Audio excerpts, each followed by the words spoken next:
سورۃ الناس اب یہ آخری سورت ہے میرے نزدیک، یہ آخری گروپ جو ہے سورتوں کا جو سورہ ملک سے شروع ہوا ہے۔ یہ دونوں پارے جو ہیں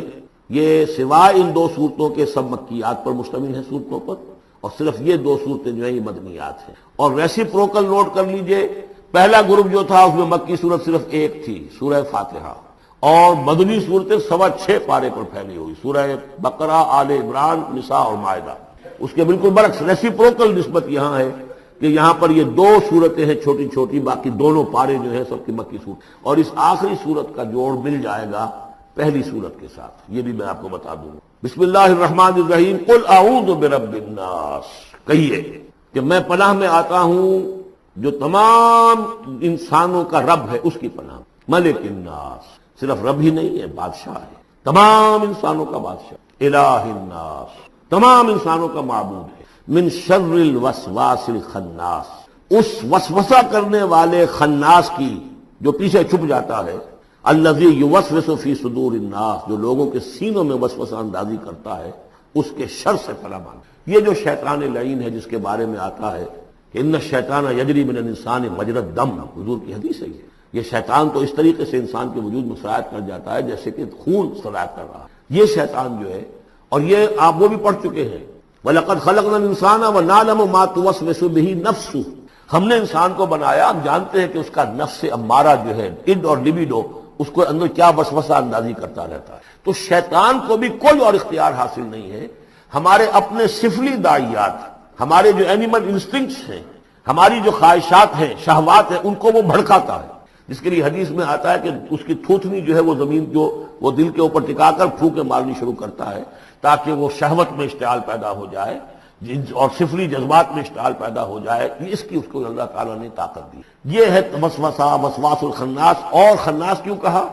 اگر آپ ذکر کریں گے لا حول ولا قوت الا باللہ، فوراً بھاگ جائے گا۔ تو ذکر سے جب دل خالی ہوتا ہے، دل میں اگر اللہ کی یاد نہیں ہے تو شیطان آئے گا، تھوتنی ٹکائے گا اور پھونکے مارے۔ یہ چونکہ شیطان کی یہ ساری ترکیب انسان پر اثر انداز ہوتی ہے اس کے اپنے نفس کے وساطت سے، اندر سے، لہذا اس کے لیے یہ علیحدہ صورت جو ہے وہ قائم کر دی۔ قل اعوذ برب الناس، ملک الناس، الہ الناس، من شر الوسواس الخناس، الذی یوسوس فی صدور الناس من الجنۃ والناس، خواہ وہ جنوں میں سے ہوں یا انسانوں میں سے، ان میں وہ وسوسہ اندازی کرتا ہے۔ اب اس کو جوڑ لیجئے آپ پہلی صورت کے ساتھ۔ سورہ فاتحہ میں کیا ہے؟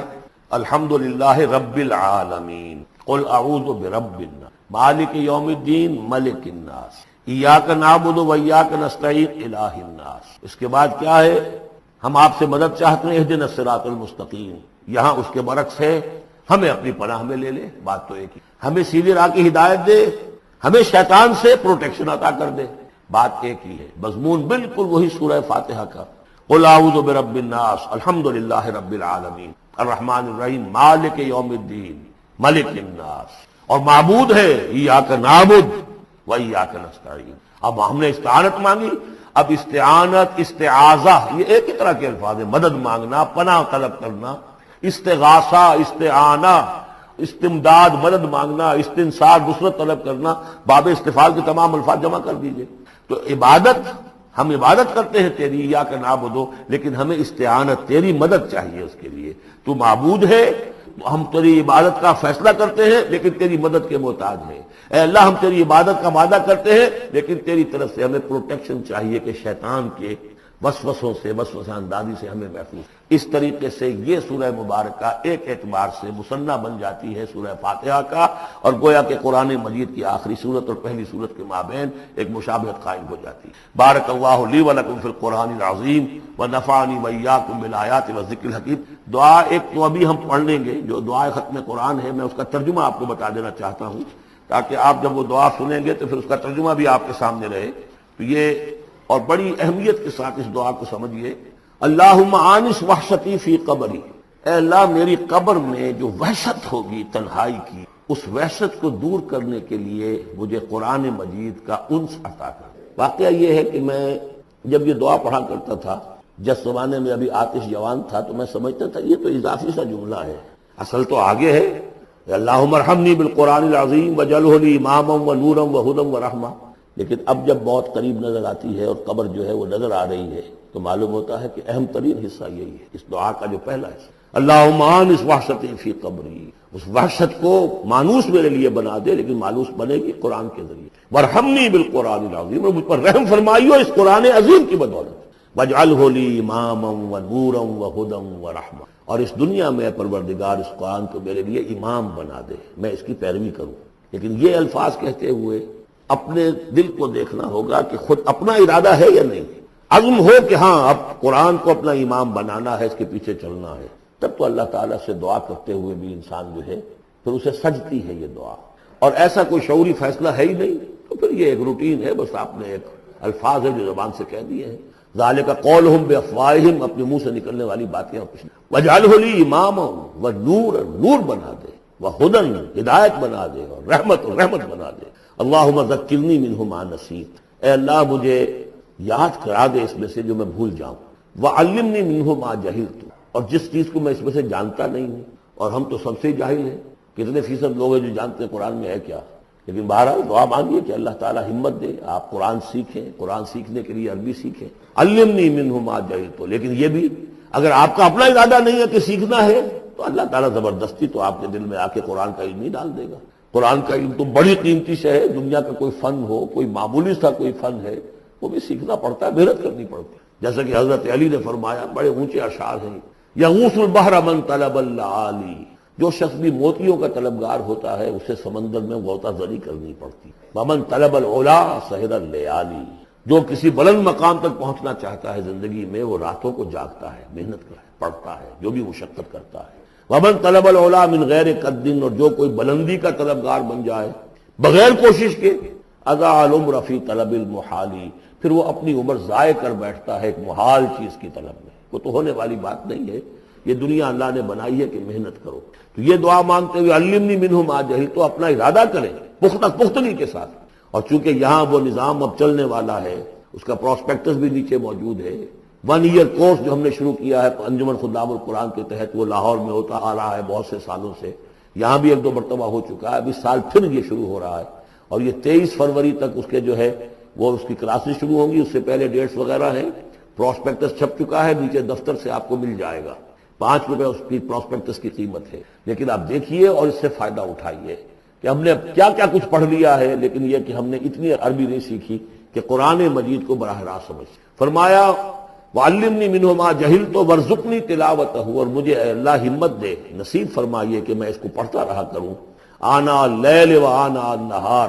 رات کے اوقات میں بھی اور دن کے اوقات میں بھی۔ واجعلہ لی حجۃ یا رب العالمین، اور اے تمام جہانوں کے پروردگار اس قرآن کو میرے حق میں دلیل بنا، میرے حق میں گواہ بنا، یعنی میرے خلاف نہ کر دیجو، اس لیے کہ حضور نے فرمایا ہے القرآن حجۃ لک او علیک، یہ قرآن یا تو دلیل ہے اور گواہ ہے تمہارے حق میں اور یا تمہارے خلاف۔ اگر قرآن کو پڑھو گے جیسے کہ پڑھنے کا حق ہے، سمجھو گے جیسے سمجھنے کا حق ہے، عمل کرو گے جیسے عمل کرنے کا حق ہے، اور اس کو دنیا تک پہنچاؤ گے جیسے کہ پہنچانے کا حق ہے، تو یہی قرآن تمہارا شافع بن کر کھڑا ہوگا، یہی تمہارے حق میں گواہی دے گا۔ اور جو کچھ ہم کر رہے ہیں اگر وہی ہم کرتے رہیں گے تو یہی قرآن سب سے بڑا ہمارے خلاف جو ہے استغاثہ لے کر آئے گا کہ اللہ یہ بدبخت کہتا تھا کہ یہ میں تیری کتاب ہوں، مجھے پڑھتا نہیں تھا، مانتا تھا میں تیرا کلام ہوں، سمجھتا نہیں تھا، یا سمجھتا بھی تھا عمل نہیں کرتا تھا۔ یہ سب سے بڑی دلیل ہمارے خلاف، القرآن حجۃ لک و علیک۔ اس قرآن حکیم کے ضمن میں ایک خاص دعا جو حضور سے منقول ہے، اس کی 2-3 روایتیں اس کی تھی کہ جن کو پھر میں نے جمع کیا ہے، وہ خوبصورت چھاپ بھی دی گئی ہے۔ اب آج یہاں غالباً اویلیبل ہوگی کہاں؟ آج یہاں کوئی تحفہ بھی آپ کو دیا جائے گا، یہ جو ابھی ہوگا ختم قرآن جب ہم تراویح میں کر لیں گے تو کچھ تحفہ بھی ہے، کوئی ایک کیسٹ ہے، ایک وہ دعا جو میں ابھی آپ کو سناؤں گا وہ بھی بہت خوبصورت طبع شدہ، کہیں لٹکا لیجئے اپنے پاس یا میز کے شیشے کے نیچے رکھ لیجئے، اسے یاد کی۔ لیکن اس دعا میں جو کوٹ کوٹ کر بھرا ہوا ہے حضور کی جو عاجزی ہے، بندگی ہے اللہ کے سامنے، جس طرح اپنے آپ کو انہوں نے، جیسے امام ابن تیمیہ کا قول میں نے آپ کو سنایا ہے کہ عبادت کیا ہے، غایت الحب مع غایت الذل والخضوع، حد درجے میں انسان اپنے آپ کو اللہ کے سامنے بچھا دے کہ میں کچھ نہیں، اے اللہ تجھ سے سوال کر رہا ہوں۔ وہ دعا کیا ہے؟ اللہم انی عبدک، پروردگار میں تیرا بندہ ہوں، ابن عبدک، میرا باپ بھی تیرا ادنا غلام تھا، وابن امتک، میری ماں بھی تیری ادنا کنیز تھی، فی قبضتک، میں تیرے قبضہ قدرت میں ہوں، ناصیتی بیدک، میری پیشانی تیرے ہاتھ میں ہے، ماضٍ فی حکمک، میرے پورے وجود میں تیرا ہی حکم جاری و ساری ہے، عدل فی قضاؤ کا، اور میرے بارے میں جو فیصلہ تو کرے وہ عدل ہی پر مبنی۔ اسألو کا، میں تجھ سے سوال کرتا ہوں، بکل اسم ہوا لک، ہر اس نام کے حوالے سے جو تیرا ہے۔ تو قرآن میں بار بار ہم نے پڑھا فدعوہ بہا، للہ الاسماء الحسنی فدعوہ بہا، اللہ کے ناموں کے حوالے سے دعا کیا۔ اسألو کا بکل اسم ہوا لک، جو تیرے نام ہے، انزلتہ فی کتابک، جسے تو نے اپنی کسی کتاب میں نازل کیا، او علمتہ احدا من خلقک، یا تو نے اپنے مخلوق میں سے کسی کو سکھایا، اب استاثرت بہ فی مکنون الغیب عندک، یا اسے ابھی اپنے پاس اپنے غیب کے خزانے میں محفوظ رکھا ہوا ہے۔ سارے ناموں کا حوالہ دے کر اسألو کا کیا، ان تجعل القرآن ربیع قلبی، اس قرآن کو میرے دل کی بہار بنا دے، ونور صدری، میرے سینے کا نور بنا، وذہاب ہمی، اور میرے ہموم اور غموم کا، غموں کا اور جو بھی تفکرات ہیں ان کا دور کرنے والا، جلا حزنی، میرا کوئی غم ہو افسوس ہو اس کو بھی ختم کر دینے والی چیز، اس کا ذریعہ اس قرآن کو بنا دے۔ تو یہ بڑی عظیم دعا ہے جس میں ایک طرف عبدیت کی انتہا ہے، تواضع، اللہ کے سامنے تذلل، اور پھر یہ کہ مانگنے کی شے اصل میں قرآن سے کیا ہے، اللہ سے مانگنے کی شے کیا ہے، الرحمن علم القرآن، یہ ہے سب سے بڑی دولت۔ یا ایھا الناس قد جاءتکم موعظۃ من ربکم وشفاء لما فی الصدور وہدی ورحمۃ للمؤمنین قل بفضل اللہ وبرحمتہ فبذلک فلیفرحوا ھو خیر مما یجمعون۔ تو یہ دعا جو ہے آپ مانگیں گے، اور اسی پر اب میں اپنی گفتگو ختم کر رہا ہوں۔ بہرحال جو بھی خدمت میں کر سکا ہوں، 25 دن آج ہو گئے ہیں، اس سے پہلے 3 دن میں یہاں آ چکا تھا، 2 دن میرے لیکچرز ہوئے ہیں یہاں پر تعارف قرآن کے ضمن، 25 دن تک یہ معاملہ چلا ہے، روزانہ 4 گھنٹے، آج 2 گھنٹے 2.5 گھنٹے ہو گئے ہیں، ایک روز 5 گھنٹے۔ اللہ تعالیٰ میری اس محنت کو قبول کرے۔ اس دفعہ میں نہیں سمجھتا تھا کہ میں یہ کر سکوں گا، بڑی ڈرتے ڈرتے میں نے اپنے اس خواہش کا اظہار کیا تھا، اللہ سے دعا کی تھی، اس لیے کہ صحت بہت خراب چل رہی، لیکن بہرحال اللہ نے ہمت دی ہے۔ اب جس کو بھی اس سے کوئی خیر پہنچ جائے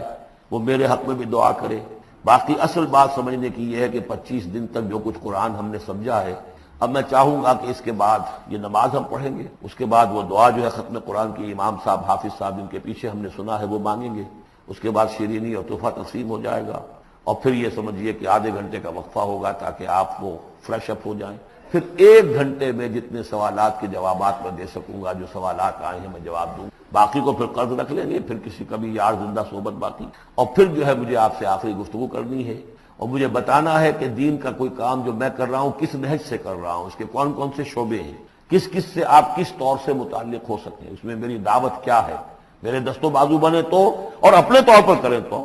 اللہ تعالیٰ کے دین کے لیے۔ اب یہ سارا کچھ قرآن سننے کے بعد بھی ایسا نہیں ہونا چاہیے کہ ہماری زندگی وہی رہ جائے، اسی رخ پر رہ جائے کہ جو اس رمضان کی آمد سے قبل تھی۔ بارک اللہ لی ولکم فی القرآن العظیم ونفعنی وإیاکم بالآیات۔ قل اعوذ برب الفلق من شر ما خلق ومن شر غاسق اذا وقب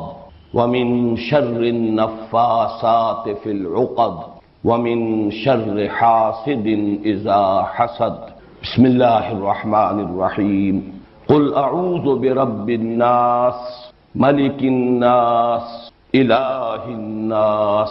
من شر الوسواس الخناس الذي يوسوس في صدور الناس من الجنة والناس۔ صدق اللہ العظیم۔ رب اشرح لي صدری ويسر لي امری واحلل عقدۃ من لسانی يفقهوا قولی۔ اللهم ربنا الہمنا رشدنا واعذنا من شرور انفسنا۔ اللهم ارنا الحق حقا وارزقنا اتباعه وارنا الباطل باطلا وارزقنا اجتنابه۔ اللهم ارحمنا بالقرآن العظیم واجعله لنا اماما ونورا وهدى ورحمة۔ اللهم ذکرنا منه ما نسینا وعلمنا منه ما جہلنا وارزقنا تلاوته آناء الليل وآناء النهار واجعله لنا حجة یا رب العالمین، آمین۔ اللہ تعالیٰ کا بڑا فضل و کرم ہے اور اس کا لاکھ لاکھ احسان ہے کہ ہمارا یہ سلسلے وار درس آج پایہ تکمیل کو پہنچ رہا ہے۔ اس تقریب کے ہدیے کے طور پر جو کتابچہ آپ کو دیا گیا ہے اس میں اس مسلسل درس کی مختصر سی تاریخ بھی درج ہے۔ اگرچہ سلسلے وار درس کا آغاز تو مسجد خضرا سمن آباد سے ہو گیا تھا جون 1968 میں، اس اعتبار سے تو کہا جا سکتا ہے کہ 23 برس ہو گئے اور 23 برس میں اس سلسلے وار درس کی تکمیل ہوئی، لیکن اس میں چونکہ کچھ ڈپلیکیشن ہوئی، سن 74 میں ہمارا وہ درس مسجد خضرہ سمن آباد سے مسجد شہداء مال روڈ پر منتقل ہوا، تو وہاں پر بھی میں نے جہاں اس منتخب نصاب کا بھی دوبارہ درس دیا جو مطالعہ قرآن حکیم اور دعوت رجوع القرآن کی اس تحریک کے لیے بمنزلہ اساس ہے، اور پھر سلسلے وار درس کا آغاز بھی ابتدا سے دوبارہ کیا۔ اس پہلو سے یہ 17.5 برس کی داستان ہے، اس لیے کہ یہ سلسلہ درس جو اب تکمیل کو پہنچ رہا ہے یہ وہ ہے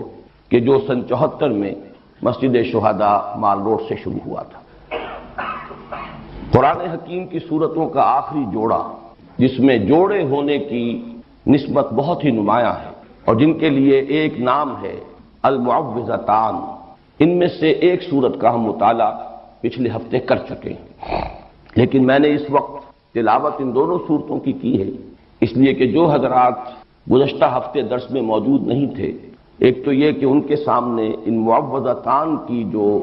دونوں کی مشترک خصوصیات ہیں جو میں بیان کر چکا ہوں، اور کچھ تمہیدی باتیں کہ جو میں عرض کر چکا ہوں گزشتہ درس کے ضمن میں، ان کا بھی اجمالی اعادہ کر دیا جائے تاکہ وہ حضرات جو گزشتہ درس میں شریک نہیں تھے ان کے علم میں بھی وہ چند بنیادی اور تمہیدی باتیں آ جائیں۔ سب سے پہلے لغوی بحث ہے عاذ یعوذ، کسی کی پناہ میں آنا، کسی کی حفاظت میں آنا، کسی سے پناہ طلب کرنا۔ یہ مادہ جو ہے مختلف ابواب سے قرآن حکیم میں بھی آیا ہے اور ویسے بھی عام استعمال میں بھی اس کے مصدر مختلف ابواب سے آتے ہیں۔ عاذ یعوذ ثلاثی مجرد سے اس کے معنی ہے خود پناہ طلب کرنا، خود حفاظت چاہنا، خود کسی کی پناہ میں آنا۔ یہی مفہوم ہوگا باب تفاعل سے، تعوذ یا تعوذ، اسی سے ہمارے ہاں مستعمل ہے لفظ تعوذ کے بعد انہوں نے یہ فرمایا، تعوذ کے بعد تلاوت کی۔ یہی مفہوم ہے باب استفعال سے، استعاذہ، جیسے کہ قرآن حکیم میں آیا ہے فَإِذَا قَرَأْتَ الْقُرْآنَ فَاسْتَعِذْ بِاللَّهِ، استعاذہ، اس کا مفہوم بھی ہوگا کسی کی پناہ میں آنا، کسی کی پناہ طلب کرنا خود اپنے لیے، لیکن باب افعال سے اور باب تفعیل سے اس کا متعدی مفہوم بنتا ہے۔ اعاذ یعیذ، کسی اور کے لیے پناہ طلب کرنا یا کسی کو کسی کی پناہ میں دینا، جیسے کہ حضرت مریم کی والدہ سلام علیہما، ان دونوں کا ان کا قول نقل ہوا ہے قرآن حکیم میں سورہ آل عمران میں وَإِنِّي أُعِيذُهَا بِكَ وَذُرِّيَّتَهَا مِنَ الشَّيْطَانِ الرَّجِيمِ، کسی کو پناہ میں دینا۔ اسی سے باب تفعیل میں تعویذ کا لفظ بنا ہے جو ہمارے ہاں عام بول چال میں مستعمل ہے، تعویذ۔ تعویذ کے معنی بھی ہوں گے کسی کی پناہ میں دینا یا کسی اور کے لیے پناہ طلب کرنا۔ اسی سے یہ اس میں فاعل ہے المعوذتان، دو پناہ طلب کرنے والی صورتیں یا دو وہ صورتیں جو کسی کو کسی کی پناہ میں دیتی ہیں، انسانوں کو اللہ کی پناہ میں دینے والی ہیں۔ جیسے کہ میں نے عرض کیا یہ قرآن حکیم میں جو صورتوں کے مابین نسبت زوجیت ہے، جوڑے جوڑوں کی شکل میں ہے، اکثر و بیشتر صورتیں قرآن حکیم کی، اس کی نمایاں ترین مثال یہی ہے۔ بلکہ یہ کہ سورہ فاتحہ جو پورے قرآن حکیم کے لیے ایک دیباچے کے طور پر ہے، مقدمے کے طور پر ہے، خود اپنی جگہ اتنی عظیم صورت ہے کہ اسے خود کہا گیا ہے والقرآن العظیم وَلَقَدْ آتَيْنَاكَ سَبْعًا مِنَ الْمَثَانِي وَالْقُرْآنَ الْعَظِيمِ، اور حضور نے فرمایا کہ سبع مثانی بھی یہ سورہ فاتحہ کی 7 آیات ہیں اور قرآن عظیم ہے اپنی جگہ، مکمل قرآن۔ اس کے بعد جو 2 صورتیں آتی ہیں سورہ بقرہ، سورہ آل عمران، ان کو بھی حضور نے ایک نام دیا ہے لیکن وہ زیادہ مشہور و معروف نہیں ہے، الزہراوان، الزہراوین، 2 نہایت تابناک اور نہایت روشن صورتیں، سورہ بقرہ، سورہ آل عمران۔ بلکہ ان کے لیے یہ آتا ہے کہ یہ میدان حشر میں غیایتان یا غمامتان کی شکل میں ظاہر ہوں گی، 2 ایسی بدلیوں کی شکل میں یا 2 جیسے پرندوں کے جھنڈ جیسے ہوتے ہیں جن سے سایہ ہو جاتا ہے، تو حشر میں ان کا ظہور ہوگا اس صورت میں، اور جن لوگوں کو ان صورتوں سے محبت تھی اور جو تعلق خاطر رکھتے تھے ان کے ساتھ، ان پر وہ سایہ کریں گی میدان حشر۔ تو ابتدا میں بھی الزہراوین اور اختتام پر المعوذتین۔ باقی یہ کہ جوڑے ہونے کی نسبت قرآن حکیم میں بعض مقامات پر بہت نمایاں ہے، بعض مقامات پر قدر خفی ہے، یہاں پر وہ نسبت بہت نمایاں ہے۔ ایک تو یہ کہ ایک ہی مضمون ہے، صاف نظر آ رہا ہے، تعوذ، تعویذ۔ پھر یہ کہ اس کو جو تقسیم کیا گیا ہے اس کے اعتبار سے ہمیں یہ نظر آتا ہے کہ یہ کوئی الٹپ تقسیم نہیں ہے بلکہ بڑی حکیمانہ تقسیم. یہ ایک مضمون کو مکمل کرنا ہے دو حصوں میں، اور صحیح تر تمثیل ہوگی کہ یہ ایک تصویر کے دو رخ ہیں. انسان پر کچھ آفات وہ ہیں جو خارج سے اس پر وارد ہوتی ہیں، اثر انداز ہوتی ہیں، ان سے پناہ طلب کرنے کی تلقین ہے سورۃ الفلق میں. قل اعوذ برب الفلق من شر ما خلق ومن شر غاسق اذا وقب ومن شر النفاثات فی العقد ومن شر حاسد اذا حسد. اور ایک مصیبت وہ ہے جو خود انسان کے اپنے اندر سے ہو کر اس پر اثر انداز ہوتی ہے، وہ وسوسہ. ظاہر بات ہے کہ وسوسہ جو ہے وہ چاہے شیاطین انس کی طرف سے ہو یا شیاطین جن کی طرف سے ہو، وہ خود انسان کے باطن پر اثر انداز ہوتا ہے. نفس کے اندر جو داعیات موجود ہیں، اس کا اپنے نفس امارہ، اس کی اپنی حیوانی جبلتیں، اس کے اپنے اینیمل انسٹنکٹس، وہ ہیں کہ جو بھڑکتے ہیں، مشتعل ہوتے ہیں، اور اس سے پھر انسان کے دین اور ایمان کو، اس کی سلامتی کو خطرہ لاحق ہوتا ہے. تو بہترین حکیمانہ تقسیم کر دی گئی. خارج سے اثر انداز ہونے والے خطرات اور مضرات وہ سورۃ الفلق میں، اور انسان کے اپنے باطن میں سے ہو کر اس کے دین و ایمان پر ڈاکہ ڈالنے والی مصیبت، اس سے تعوذ سورۃ الناس میں. پھر ایک اس میں عکسی ترتیب بھی ہے. سورۃ الفلق میں آپ دیکھیں گے کہ مستعاذ بہی، جس کی پناہ طلب کی جا رہی ہے، وہ صرف ایک آیت میں آیا قل اعوذ برب الفلق، جبکہ مستعاذ من ہو اس کے لیے 4 آیتیں ہیں. اور شر کے لفظ کی گردان اب شروع ہوئی ہے من شر ما خلق ومن شر غاسق اذا وقب ومن شر النفاثات فی العقد ومن شر حاسد اذا حسد. اس کے برعکس ریسیپروکل نسبت ہے، یہ عکسی ترتیب ہے. سورۃ الناس میں 3 آیتیں ہیں کہ جن میں مستعاذ بہی قل اعوذ برب الناس ملک الناس الہ الناس، اور مستعاذ منہ صرف ایک ہے. اگرچہ آیات 3 ہیں لیکن شر کا لفظ ایک ہی مرتبہ آیا ہے. من شر الوسواس الخناس الذی یوسوس فی صدور الناس من الجنۃ والناس. آخری 2 آیتیں اسی کی تشریح پر مشتمل ہیں، ورنہ مستعاذ منہ صرف ایک ہے. مستعاذ بہی اگرچہ ذات باری تعالی اپنی جگہ پر تو اکیلی ہے، تنہا ہے، قل هو اللہ احد، لیکن اس کے ساتھ انسانوں کی 3 نسبتیں نمایاں کی گئیں. قل اعوذ برب الناس ملک الناس الہ الناس. اس کے بعد مستعاذ من صرف ایک آیت پر مشتمل یا ایک شر ہے. یہ ہے وہ ریسیپروکل نسبت جو عام طور پر قرآن حکیم کی جو صورتیں جوڑوں کی شکل میں ہوتی ہیں ان کے مضامین میں بالعموم پائی جاتی ہیں. اس کے ضمن میں ایک بہت ہی حسین نکتہ ہے جو امام راضی نے بیان کیا ہے کہ واقعہ یہ ہے کہ انسان پر جو مصائب یا جو شرور اثر انداز ہوتے ہیں خارج سے، اس کا سارا اثر انسان کے جسم اور جان پر ظاہر ہوتا ہے، جبکہ انسان پر جو شیطان کی وسوسہ اندازی کا اثر ہے وہ در حقیقت اس کے دین و ایمان پر ڈاکہ ڈالتا ہے. لہذا مستعاذ بہی جو ہے اس کے ساتھ بہت زیادہ تعلق کی ضرورت ہے، بہت مضبوط ربط کی تعلق ہے. اس لیے ضرورت ہے، اس لیے کہ شیطان کا یہ وسوسہ جو انسان کے دین و ایمان کے لیے خطرہ ہے، اس کے لیے جب پناہ طلب کرنے کی تلقین کی گئی تو قل اعوذ برب الناس ملک الناس الہ الناس، اس میں یہ تکرار میں جو زور ہے وہ واقعتاً ادھر اشارہ کر رہا ہے کہ یہ ہے اصل جو مصیبت ہے. اور یہی وجہ ہے اور یہ توازن ہے بڑا حسین کہ وہاں 4 شرور اور یہاں 1 شر، لیکن اس اعتبار سے یہ برابر ہے کہ وہ جتنے مضرتیں ہیں وہ انسان کے جسم و جان پر کسی مصیبت یا تکلیف کی شکل میں اثر انداز ہوتی ہیں، جبکہ یہ مصیبت جو ہے اس کے دین و ایمان پر ڈاکہ ڈالنے والی ہے، جس سے کہ اس کی ابدی زندگی جو ہے حیات اخروی اسے خطرہ لاحق ہوتا ہے. تیسری تمہیدی بات ان صورتوں کے بارے میں زمانہ نزول سے متعلق ہے. اگرچہ سلف میں بھی رائے موجود ہے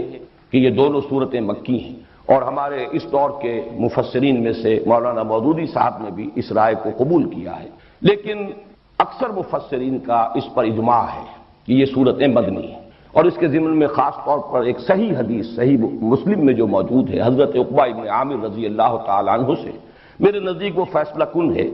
اس لیے کہ ان کا قول یہ موجود ہے کہ جس رات یہ صورتیں نازل ہوئیں، اور حضرت عقبہ ابن عامر انصاری ہیں، یہ ہجرت کے بعد ایمان لائے ہیں، بلکہ غالباً سن 7 میں یہ ایمان لائے ہیں، وہی سن جو حضرت ابو ہریرہ کے ایمان لانے کا سن ہے. تو جس رات یہ آیات صورتیں نازل ہوئی ہیں اور ایک ہی شب میں نازل ہوئی ہیں، بیک وقت نازل ہوئی ہیں، اور یہ بات بھی خاص طور پر جوڑے ہونے کے اعتبار سے قابل غور ہے، قابل توجہ ہے کہ بیک وقت نازل ہوئی لیکن جوڑے کی شکل میں نازل ہوئی. ان کو ایک جوڑے کی صورت دے کر نازل کیا گیا، حالانکہ اس پورے مضمون کو کسی ایک صورت میں بھی جمع کیا جا سکتا تھا. تو صبح کے وقت حضور نے فرمایا حضرت عقبہ ابن عامر سے رضی اللہ تعالی عنہ کہ کیا تم نے دیکھا آج جو مجھ پر آیات نازل ہوئی ہیں، الفاظ یہ ہیں حضور کے الم ترى آیات انزلت اللیلۃ لم یرى مثلہن، ویسی آیات اس سے پہلے کبھی نہیں دیکھی گئیں۔ اور حضور کا یہ معمول بھی ہمارے علم میں ہے کہ آپ اس سے پہلے مختلف آپ سے دعائیں منقول ہیں تعوذ کی، مختلف الفاظ میں آپ اللہ تعالیٰ کی پناہ طلب کیا کرتے تھے مختلف آفات سے، لیکن جب یہ صورتیں نازل ہو گئیں تو پھر آپ نے اپنی بقیہ تمام دعاؤں کو ترک کر کے صرف انہی دونوں صورتوں کو معمول بہی بنا لیا، انہی کے ذریعے سے تعوذ، اس لیے کہ اب یہ جامع ترین کلمات ہیں، لم یرى مثلہن، ان جیسی تو آیات دیکھی ہی نہیں گئی۔ پھر یہ کہ ثانوی طور پر اس چیز کو تقویت پہنچاتی ہے یہ بات بھی کہ حضور صلی اللہ علیہ وسلم پر جو جادو کیا گیا اجمالاً اس کی روایات صحیحین میں موجود ہیں، بخاری اور مسلم دونوں میں، اگرچہ تفصیلات اس کی ان روایات میں ہیں کہ جو دوسری کتابوں میں ہیں، جو درجہ دوم کی کتابیں ہیں شاہ ولی اللہ دہلوی رحمۃ اللہ علیہ کی تقسیم کے مطابق، لیکن اصولاً یہ بات طے ہے کہ حضور پر لبید ابن عاصم نے جادو کیا، اور اس جادو کے کچھ اثرات بھی عارضی طور پر آپ پر ظاہر ہوئے، اور ان صورتوں کی نزول کا یہ بھی ذکر آتا ہے کہ در حقیقت اسی جادو کے اثرات کو زائل کرنے کے لیے اللہ تعالیٰ کی طرف سے یہ دو صورتیں ہیں جو حضور کو تلقین فرمائی گئی، اس سے بھی اس چیز کو تقویت حاصل ہوتی ہے کہ یہ صورتیں مدنی ہیں۔ اب آئیے ہم سورۃ الناس کا مطالعہ شروع کرتے ہیں۔ معوذتین کے بارے میں ایک بات اور نوٹ کر لیجئے، اور یہ میں نے سورہ اخلاص کے درس کے ضمن میں عرض کی تھی کہ ان دونوں کا تعلق ایک جوڑے کی شکل میں یہ دونوں صورتیں ہیں، قل اعوذ برب الفلق قل اعوذ برب الناس، اور دونوں کا ایک بڑا معنوی اور گہرا ربط ہے سورہ اخلاص کے ساتھ، اور سورہ اخلاص کے ساتھ یہ جڑی ہوئی ہیں لفظ الصمد کے حوالے سے، قل هو اللہ احد اللہ الصمد، اور صمد کے لفظ کے اگرچہ بہت سے معنی بیان ہوئے ہیں، مختلف تعبیرات کی گئی ہیں، لیکن جس چیز پر کہ تقریباً اجماع ہے، صمد وہ ہستی ہے جس کی طرف رجوع کیا جائے پناہ کے لیے، مدد کے لیے، جس کی پناہ حاصل کی جائے، جس کی پشت پناہی چاہی جائے، جیسے کہ وہ چٹان کہ اگر جنگ ہو رہی ہو، کہیں مقابلہ ہو، تو جس لشکر کے پیچھے چٹان ہے وہ گویا کہ محفوظ ہے اس کا عقب جو ہے،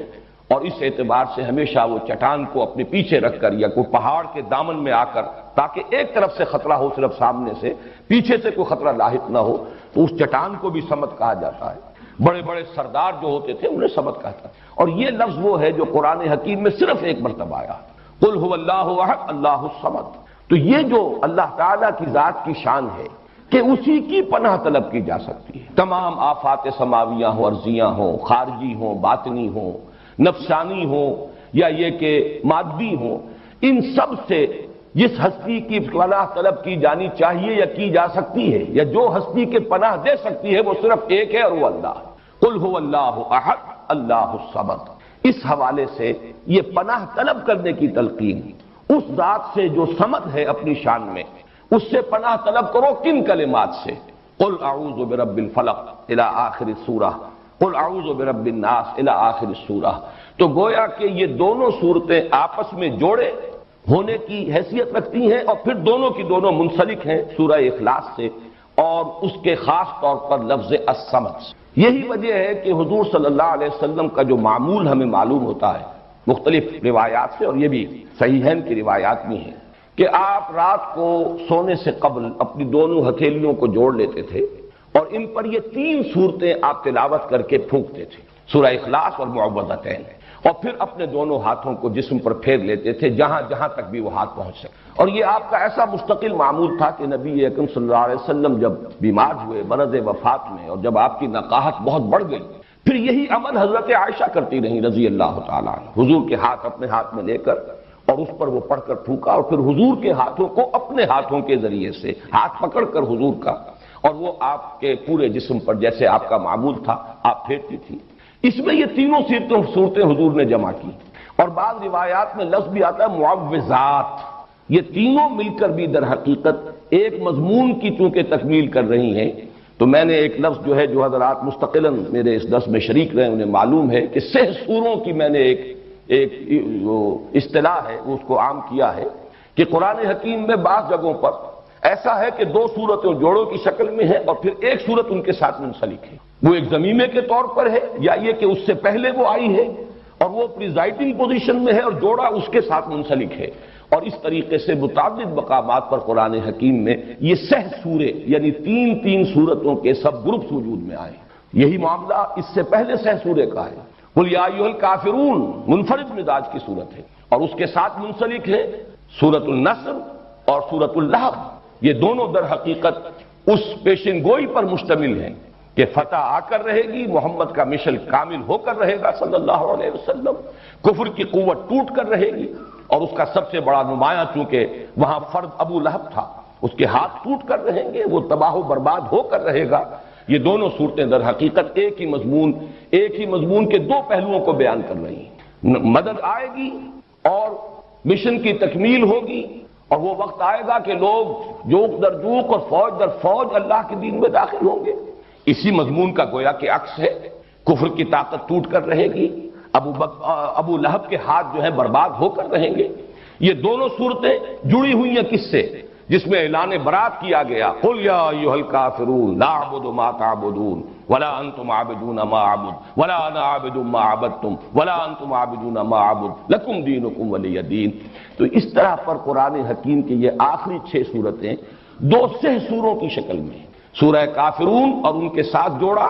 سورۃ النصر سورۃ اللہب، سورہ اخلاص اور اس کے ساتھ جوڑا معوذتین. اور اسی سے بات سمجھ میں آئے گی کہ ان دونوں سہ سوروں کے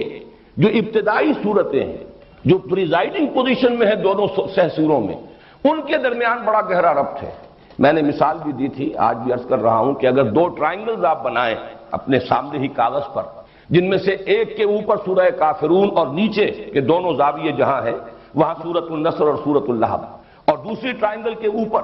سورہ اخلاص اور نیچے سورہ فلق اور سورۃ الناس. اب آپ دیکھیں گے کہ یہ دونوں جو ٹاپ پر ہیں سورہ کافرون اور سورہ اخلاص، یہ ایک دوسرے کے قریب آ جائیں گی. ان کا براہ راست ایک ربط و تعلق ہوگا اور یہی ربط و تعلق ہمارے سامنے آتا ہے حضور کے معمولات میں. فجر کی 2 سنتوں میں سورہ کافرون اور سورہ اخلاص، یہ آپ کا ایک مستقل معاملہ تھا. اسی طریقے سے طواف کی 2 رکعتیں، پہلی رکعت میں سورہ کافرون، دوسری میں سورۃ اخلاص.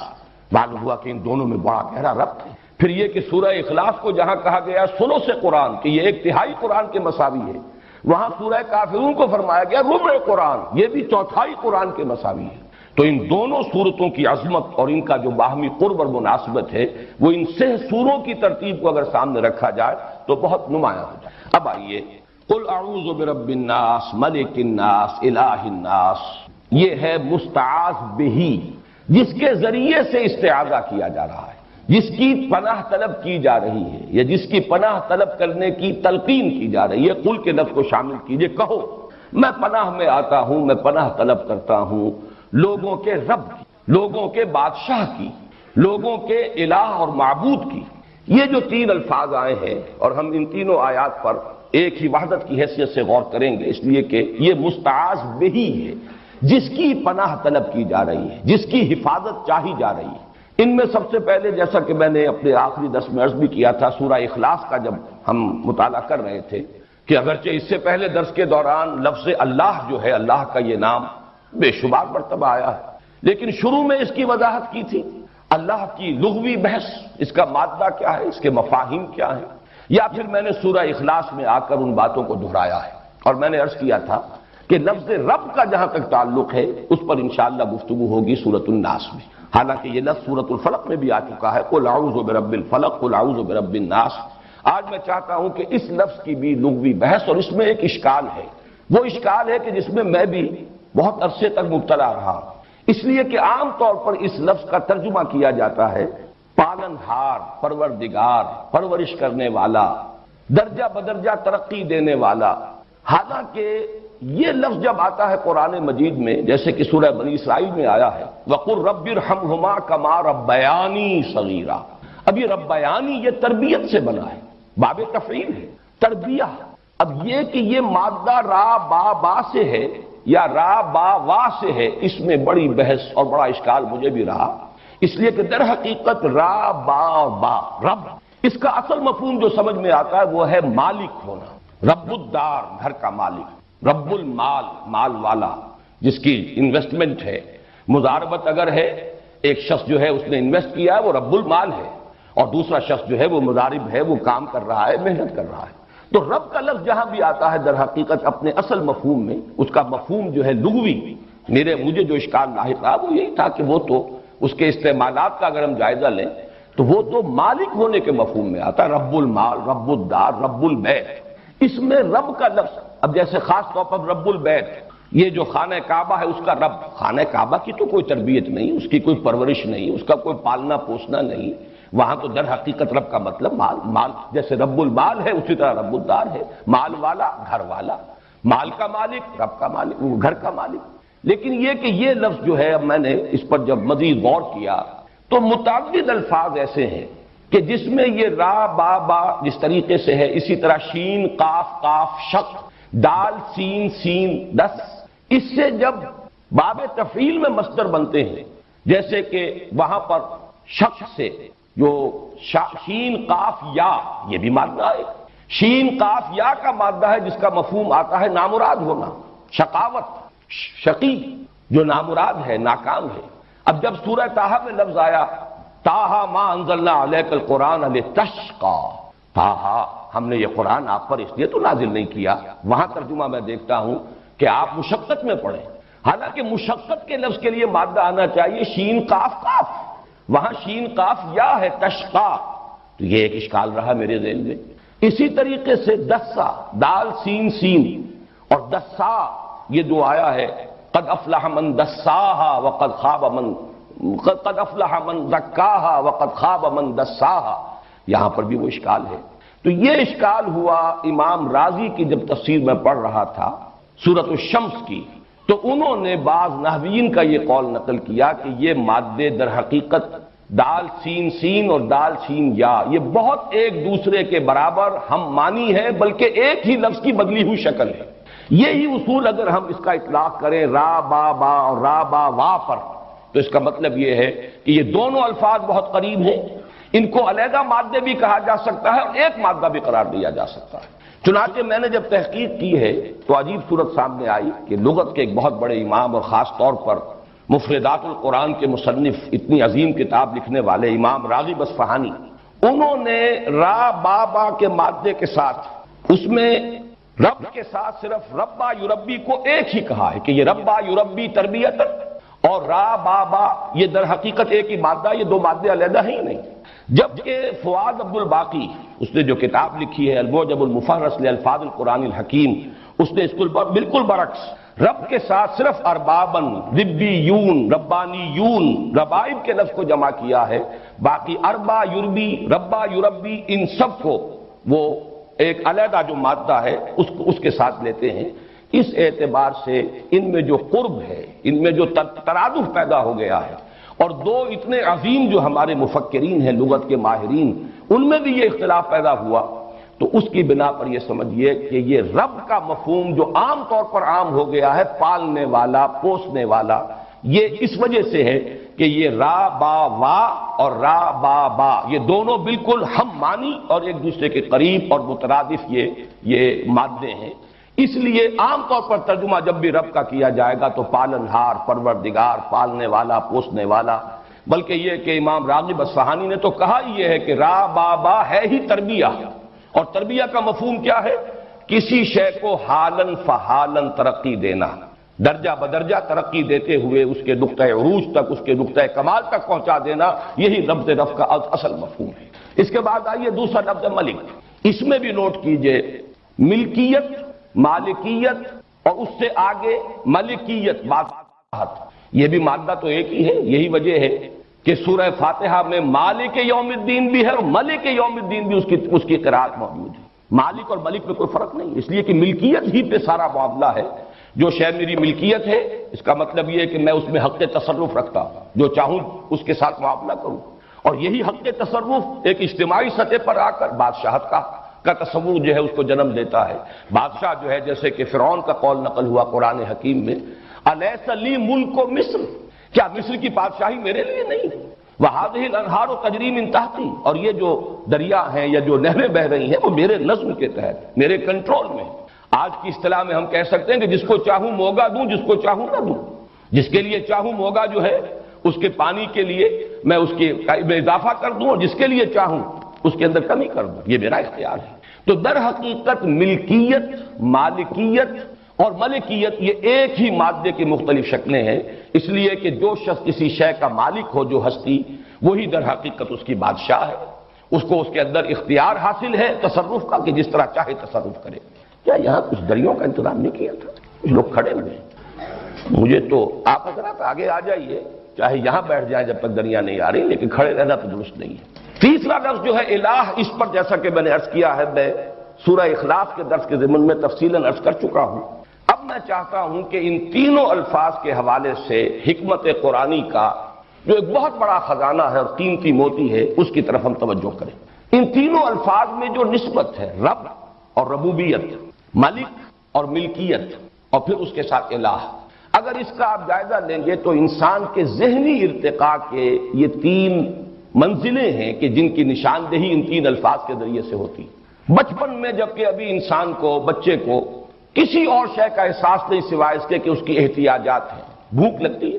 اس کی کوئی اور ضرورت ہے جو پوری ہونی چاہیے، یا اس سے آگے بڑھ کر کچھ حفاظت ہے جو اسے درکار ہے، مطلوب ہے،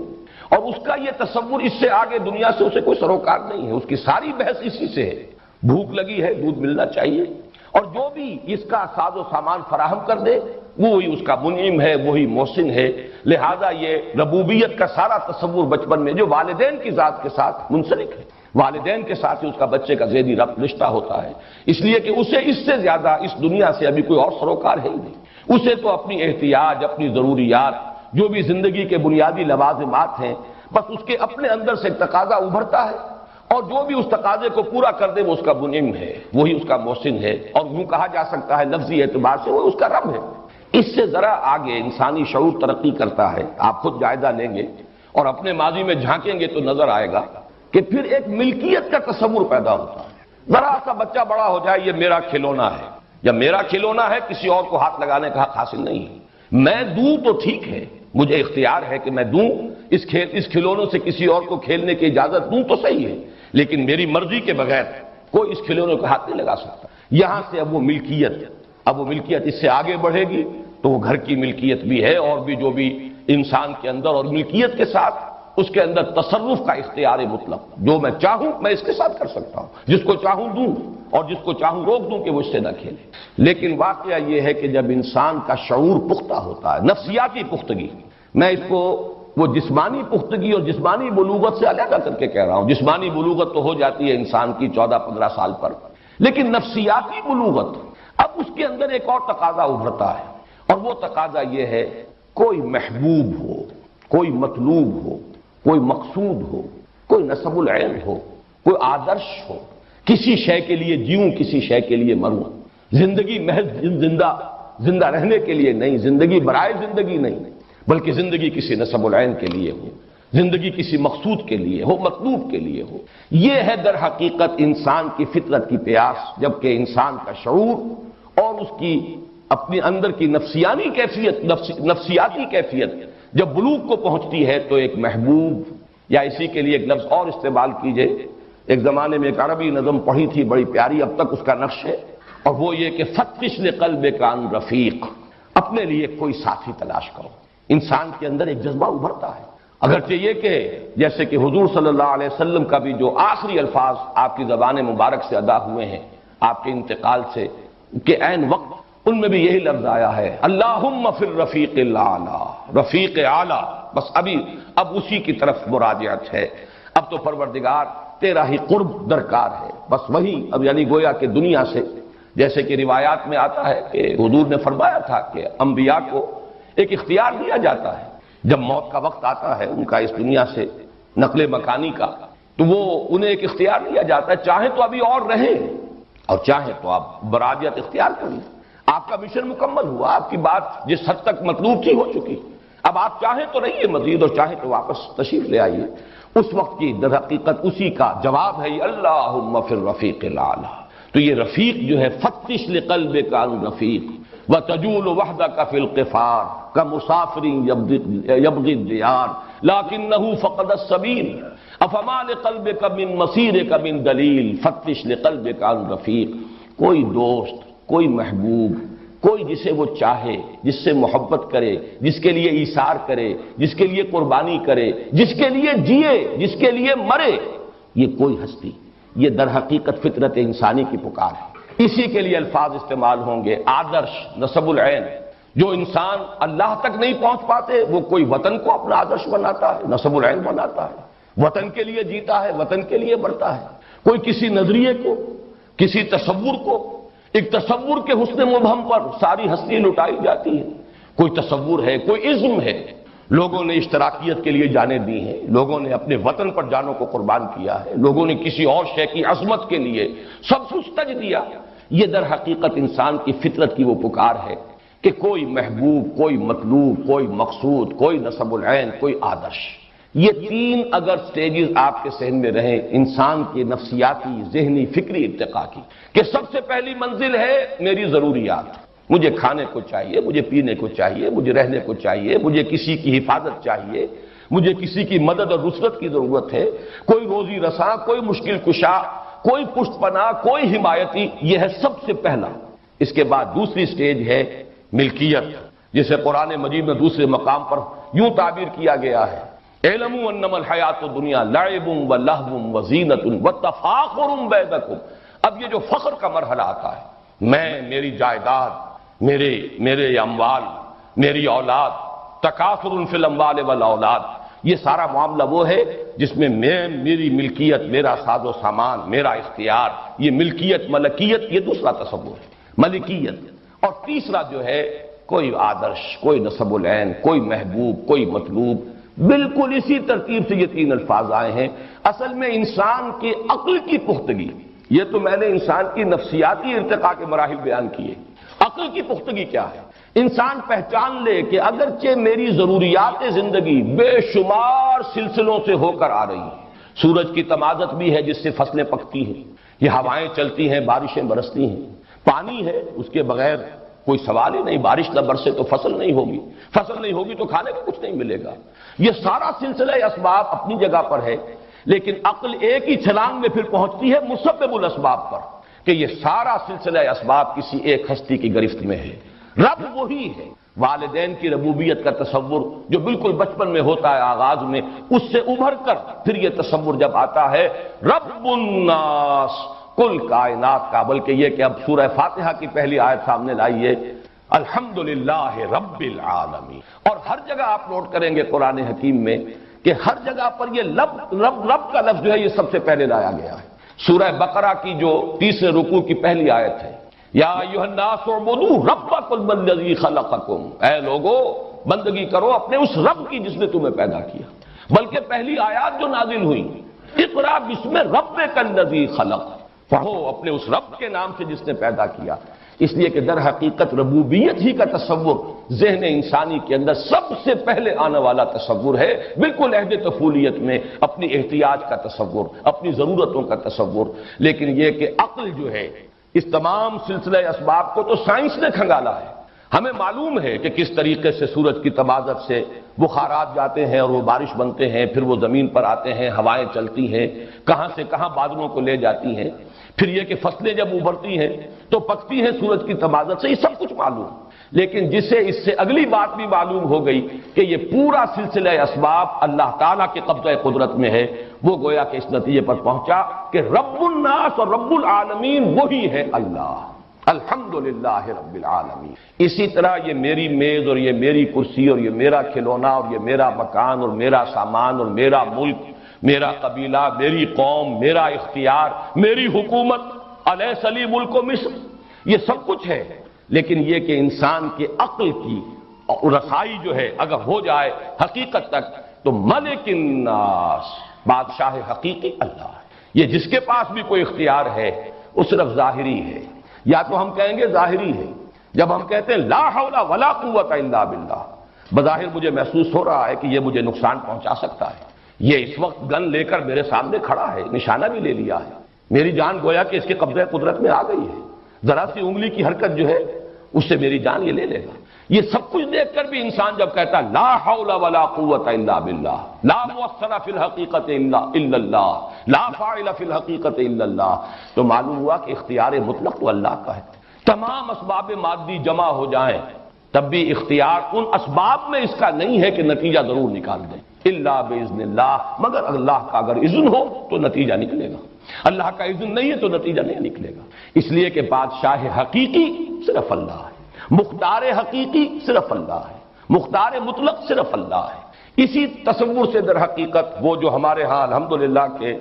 آج کل تو بہت سے لوگ یہاں ایسے پیدا ہو گئے ہیں جو قرارداد مقاصد کو ہوکس قرار دے رہے ہیں۔ الطاف گوہر صاحب کا جو مضمون شائع ہو رہا ہے مسلم میں اب سلسلے وار،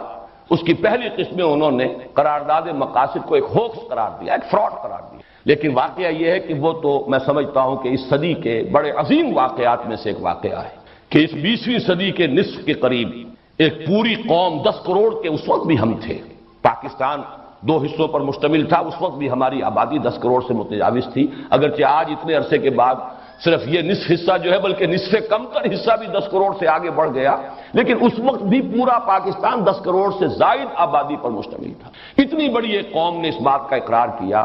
کہ بادشاہ حقیقی اللہ ہے، حاکمیت صرف اس کے، ملک شہنشاہ الملک القدوس صرف اللہ ہے، اور جو بھی اختیار ہمارے پاس ہے وہ ڈیلیگیٹڈ ہے، وہ اس کا عطا کردہ ہے، ہمارا ذاتی نہیں ہے، اور ہم اس اختیار کو استعمال کرنے کے مجاز ہیں صرف اسی کی طے کردہ حدود کے اندر۔ کسی قوم کی کانسٹیٹیوشنل اسمبلی جو اس کی گویا کہ یوں سمجھیے کہ اجتماعی زبان ہے، اس زبان سے ان الفاظ کا نکلنا یہ وہی ہے کلمہ لا الہ الا اللہ، اور وہی ہے در حقیقت یہ دوسرا تصور کہ جو یہاں دیا گیا وہ رب الناس بھی ہے اور ملک الناس بھی ہے، بادشاہ بھی۔ اسی لفظ کے حوالے سے ہمارے دین کا وہ تصور مستحکم ہوتا ہے کہ یہ مذہب نہیں دین ہے، اس میں علیحدہ نہیں ہے معاملہ حکومت کا اور سیاست کا اور نظام کا، یہ صرف عبادات اور پوجا پاٹ کا اور صرف چند رسومات کا مجموعہ نہیں ہے کہ عقائد اور رسومات ہوں، بلکہ یہ کہ اس کا ایک سیاسی نظام ہے، اسی سیاسی نظام کے لیے عنوان خلافت ہے، انسان کے لیے خلافت ہے، حاکمیت نہیں ہے، انسان کے لیے امانت ہے، ملکیت نہیں ہے۔ اور میں نے ان دونوں الفاظ کو جوڑ دیا تھا لغوی بحث میں، ملکیت اور ملکیت، حاکمیت اور ملکیت یہ دونوں لازم و ملزوم ہے، مادہ ایک ہی ہے، مالک یوم الدین بھی ہے، ملک یوم الدین بھی ہے۔ تو در حقیقت اللہ تعالیٰ ہی مالک حقیقی ہے، اللہ تعالیٰ ہی حاکم حقیقی ہے، ملک الناس وہ لوگوں کا بادشاہ ہے، مالک حقیقی بھی ملک حقیقی بھی، یعنی انسانوں کے لیے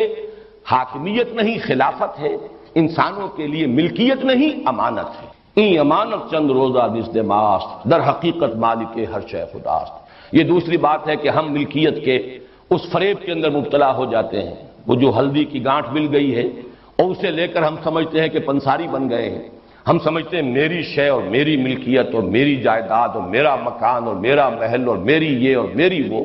یہ سوائے ایک فریب کے کچھ نہیں۔ این امانت چند روزہ دست ماست، در حقیقت مالک ہر شے خداست، اور سروری زیبا فقط اس ذات بے ہمتا کو ہے، حکمراں ہے ایک وہی باقی بتانے آسری۔ یہ دوسرا لفظ ہوا ملک الناس۔ اب آیا ہے وہ لفظ جس پر تفصیلی بحث میں کر چکا ہوں سورہ اخلاص کے درس میں، الہ الناس، مطلوب حقیقی وہی، معبود حقیقی وہی، محبوب حقیقی وہی، مقصود اصلی وہی، لا مقصود الا اللہ، لا محبوب الا اللہ، جینا ہے تو اس کے لیے، مرنا ہے تو اس کے لیے۔ قل ان صلاتی و نسکی و محیای و مماتی للہ رب العالمین۔ جیسے کہ انسان حقیقت میں وہی انسان کہلانے کا مستحق ہے جس کا کوئی نسب العین ہے، جس کا کوئی آدرش ہے، جس کا زندگی میں کوئی مقصد ہے، جو محض زندگی کے لیے، جینے کے لیے نہیں جی رہا بلکہ کسی مقصد کے لیے، نسب العین کے لیے جی رہا ہے۔ اور وہ نسب العین وہ حقیقت میں جب انسان کی عقل اگر وہ پختگی کو پہنچ گئی ہو تو وہ پہچان لے گا کہ مطلوب حقیقی، محبوب حقیقی سوائے اللہ کے کوئی نہیں۔ یہ ہے آخری منزل انسانی فکر کے ارتقاء کی، لہذا یہاں اس ترتیب سے لائے قل اعوذ برب الناس۔ علامہ اقبال نے اسی فکر کو مختلف انداز میں بیان کیا ہے، یزداں بک من داور ہمت مردانہ۔ یہ کیا اصل میں الفاظ ایسے ہیں کہ جس سے ذرا آدمی چونک بھی جاتا ہے، بات کیا کہی جا رہی ہے۔ آپ کو معلوم ہے کہ کمند جو ہے وہ استعمال کی جاتی تھی فصیل کے اوپر چڑھنے کے لیے۔ انسان پہلے اپنے زور بازو سے کمند کو پھینکتا تھا اوپر،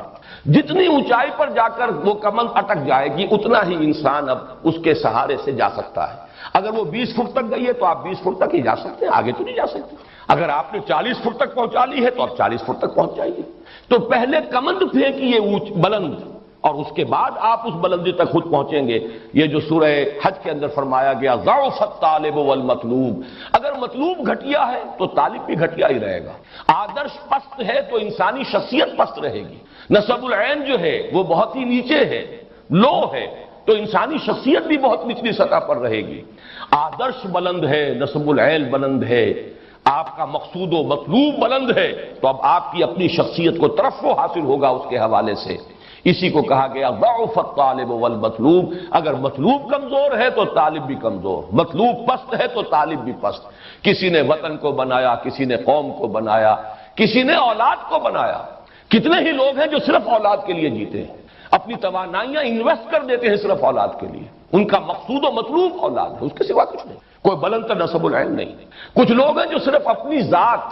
اپنے ہی حسن کا دیوانہ بنا پھرتا ہوں، اپنی ہی حریم ذات کے گرد طواف کرتا رہتا ہے انسان، اپنی ہی خود غرضیاں اور اپنے ہی مفادات اور اپنے ہی لیے کوئی شہرت، اپنے ہی لیے کوئی وجاہت، یہی ان کا مطلوب و مقصود بن جاتا ہے. بہرحال پست نصب العین ہوگا، آپ کی اپنی شخصیت بھی پست رہے گی. اعلیٰ اور بلند نصب العین ہوگا، آپ کی اپنی شخصیت کو ترفع حاصل ہوگا. تو در حقیقت عقل کی پختگی کیا ہے؟ پھر میں دوبارہ دہرا رہا ہوں اپنی بات کو. ایک ہے انسان کا ذہنی اور نفسیاتی ارتقاء. ابتدائی تصور احتیاجات اور ضرورتیں، اس کے بعد تصور ملکیت، اختیار، اور اس سے اوپر مقصود، مطلوب، محبوب. اور انسان کے فکر کی پختگی، انسان کی عقل کی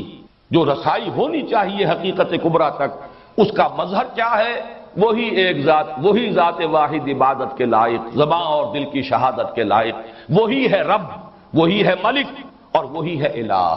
قل اعوذ برب الناس ملک الناس الہ الناس. یہ تو ہوا مستعاذ بہی. اب آئیے مستعاذ من. ایک بات اور میں نوٹ کرا دوں، یہ جو سورہ ہے، سورہ اخلاص، سورہ فلق، سورۃ الناس، ان میں آپ نے یہ بات دیکھی ہوگی کہ سورہ اخلاص کی بھی اس کی عظمت کا اصل راز پہلی 2 آیات میں ہے. بقیہ 2 آیات میں جو مضامین آئے ہیں وہ آپ کو قرآن مجید میں تکرار کے ساتھ ملیں گے. لم یلد ولم یولد، لم یتخذ ولدا، یہ آپ کو سورہ بنی اسرائیل میں مل جائے گا. اس کی کوئی اولاد نہیں، نہ وہ جنا گیا نہ اس نے جنا. یہ مضمون قرآن مجید میں بتکرار و اعادہ آیا ہے. لم یکن لہ کفوا احد، لیس کمثلہ شیء، اس کسی مثال کسی کوئی اور شے ہے ہی نہیں. وہی بات ہے. باقی یہ کہ بار بار جو آتا ہے قرآن مجید میں، جہاں سے کہ ہم توحید فی صفات کو اخذ کرتے ہیں، وہ وہی مضمون ہے، لم یکن لہ کفوا احد. البتہ ابتدائی 2 آیات جو ہے قل هو اللہ احد، اس لیے کہ یہ لفظ ایک صفت کے طور پر قرآن مجید میں ویسے بھی عربی زبان میں اس کا استعمال ہے ہی نہیں. عام طور پر اس کا استعمال ہوتا ہے نفی میں، کوئی نہیں، گھر میں کوئی نہیں ہے، کوئی بھی نہیں ہے. لا یشرک فی حکمہ احد، اللہ اپنے حکم میں، اپنے اختیار میں کسی کو شریک نہیں کرتا، صرف نفی کے لیے. مثبت طور پر ایک صفت کے طور پر یہ عربی زبان میں مستعمل نہیں ہے سوائے اللہ کی ذات کے. خود قرآن حکیم میں بھی صرف اسی مقام پر آیا ہے، قل هو اللہ احد. اور اللہ الصمد، یہ تو میں پہلے عرض کر چکا ہوں کہ یہ الصمد کا لفظ تو قرآن مجید میں آیا ہی صرف ایک بار. ان دونوں میں اصل عظمت کا راز پنہا ہے سورہ اخلاص کا، اور وہ میں تفصیل سے سورہ اخلاص کے ضمن میں عرض کر چکا ہوں. اس طرح سورہ فلق میں پہلی 2 آیتیں ہی ہیں اصل میں اس کی عظمت والی. باقی یہ کہ بقیہ 3 آیتیں من شر ما خلق کی شرح ہے. اس لیے کہ اور جو بھی کچھ ہے، کوئی حسد کرنے والا ہے، کوئی رات کی تاریکی کے اندر نقصان پہنچانے والا ہے، کوئی کسی اور اعتبار سے نقصان پہنچانے والا ہے، من شر ما خلق پوری ہو چکی ہے. بقیہ 3 آیات کے اندر اس کی شرح ہے. من شر النفاثات ومن شر غاسق ومن شر حاسد. اصل میں تو قل اعوذ برب الفلق، اور اس لفظ فلق کے حوالے سے پچھلی مرتبہ میں عرض کر چکا ہوں کہ آج تک سائنس جہاں پہنچی ہے، دی بگ بینگ، یہ فلق کے لفظ کے اندر وہ پورا تصور موجود ہے. پھٹنا، ایک دھماکہ ہوا ہے. اب تک تو یہ تصور رہا ہے، نیوٹونین جو فزکس تھی اس کا تو تصور یہ تھا کہ یہ کائنات شاید ہمیشہ سے چلی آ رہی ہے اور ہمیشہ چلتی جائے گی. لیکن یہ کہ آج تقریباً اجماع ہے، موسٹ ریسنٹ جو اس وقت موقف ہے وہ تو یہ ہے کہ نہیں، ایک وقت میں شروع ہوئی ہے، یہ ایک دھماکے کی صورت میں شروع ہوئی ہے. وہ دھماکہ کا جو لفظ ہے، دی بگ بینگ، واقعہ یہ ہے کہ فلق کا مطلب یہ پھٹنا، کسی شے کا پھٹنا، ایکسپلوژن. اس ایکسپلوژن کے نتیجے میں وہ شے وجود میں آئی جس کا ماس زیرو تھا لیکن جس میں انرجی انفائنائٹ تھی،